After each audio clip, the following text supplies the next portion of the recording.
Heesu again, dynamite kill onto hydration, then a headshot to repel and Jegsay.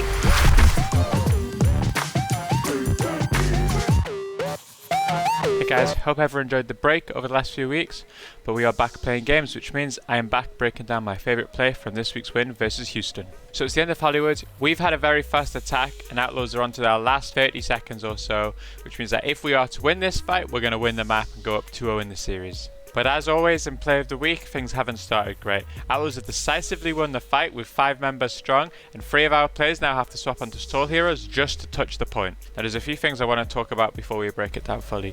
If you remember my video from last week, I spoke about the concept that some players need to know that they have to be the ones to go onto point and stall just to sacrifice their lives. But there is a few people who either if they're close to ult or they're just DPS carries in general, they need to not worry about point and instead put themselves in a situation to get kills and pop off. If all 6 of us are just funneling onto point and just suiciding, even if we can stall the point for a while, there's no chance for us ever to recover and actually win that fight. Whereas when certain players, like Heesu in this example, decide to take an off angle and just hope that everybody else is able to stagger onto point, he's actually in a situation where he can get a few kills and potentially turn this from lost to winnable.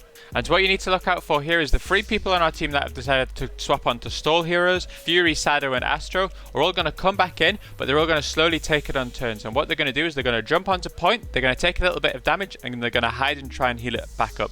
What this means is none of the 3 of them ever take enough damage to die, but at the same time the cart is never able to make progress enough for them to capture. Now this is where Heesu comes in. He respawns and with the help of Alarm, they one-shot the Tracer. He then decides to take the high ground top left, again not really caring about touching the car. He's able to get an off angle behind the Orisa, able to shoot her in the back of the head and to finish her off as well. However, he's not quite done yet. He decides to keep pushing the high ground flank and he's able to solo kill both of the enemy supports, leaving Houston with literally no chance of being able to win this fight anymore. And with just 5 seconds left on the clock, this is really the final nail in the coffin for Houston to have any chance of winning this map, and if we're truthful, any chance in this series. The reason I like this play so much is it's just another example of something we've done many times across the season.